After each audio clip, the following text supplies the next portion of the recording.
अंधकार आखिर बाहर है या हमारे भीतर। संध्या का समय था।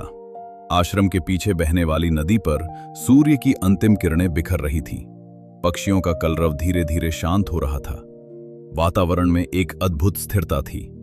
लड्डू आज कुछ गंभीर दिखाई दे रहा था। वह कई दिनों से एक प्रश्न को अपने भीतर लिए घूम रहा था। अंततः उसने स्वामी जी के चरणों में बैठकर पूछा, स्वामी जी, एक बात समझ में नहीं आती। लोग कहते हैं कि दुनिया में बहुत अंधकार है। कोई नकारात्मक शक्तियों की बात करता है तो कोई बुरी ऊर्जाओं की।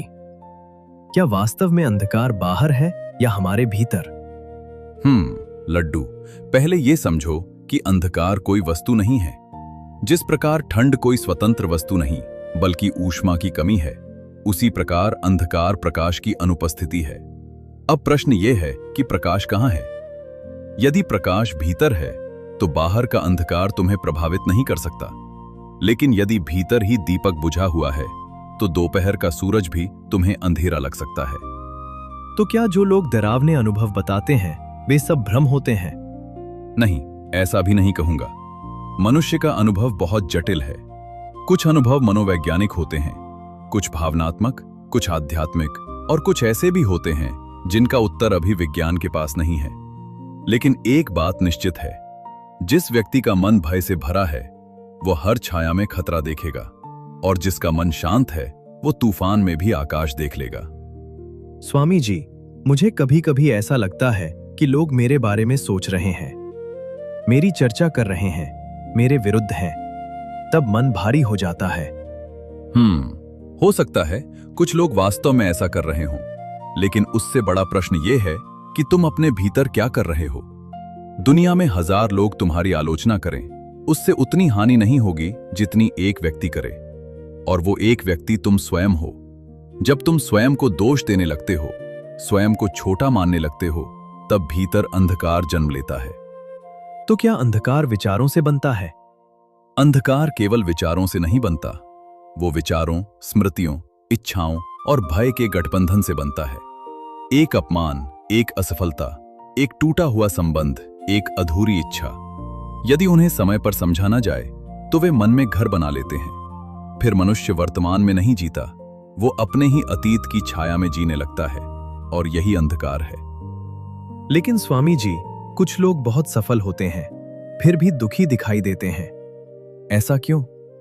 क्योंकि सफलता प्रकाश नहीं है। सफलता केवल सुविधा दे सकती है, प्रकाश केवल जागरूकता से आता है। धन तुम्हें बड़ा घर दे सकता है लेकिन शांति नहीं। प्रसिद्धि तुम्हें पहचान दे सकती है लेकिन आत्म स्वीकृति नहीं। शक्ति तुम्हें लोगों पर प्रभाव दे सकती है लेकिन स्वयं पर विजय नहीं। जिसने स्वयं को नहीं जाना वो सब कुछ पाकर भी खाली रह सकता है। तो फिर प्रकाश क्या है स्वामी जी?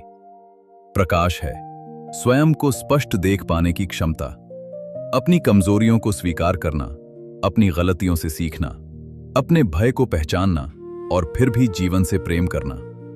प्रकाश का अर्थ पूर्ण होना नहीं है, प्रकाश का अर्थ जागना है। क्या हर व्यक्ति के भीतर प्रकाश होता है?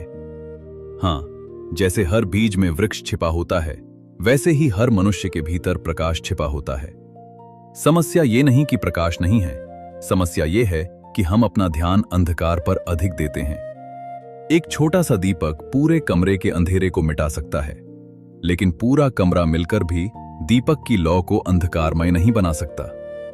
याद रखना, अंधकार की अपनी कोई शक्ति नहीं होती, वो केवल प्रकाश की अनुपस्थिति है। फिर जीवन का सबसे बड़ा युद्ध कौन सा है स्वामी जी? अपने भीतर के अज्ञान से युद्ध। दुनिया से लड़ना आसान है, स्वयं से लड़ना कठिन। दूसरों की गलतियां देखना आसान है, अपनी गलतियां देखना कठिन। दूसरों को बदलना चाहना आसान है, स्वयं को बदलना कठिन। लेकिन जिसने स्वयं पर विजय पाली, उसके लिए संसार का कोई युद्ध शेष नहीं रहता। सत्संग आगे चलता रहा। नदी के किनारे अंधेरा उतर चुका था, लेकिन लड्डू को लग रहा था कि उसके भीतर कहीं एक दीपक जल उठा है।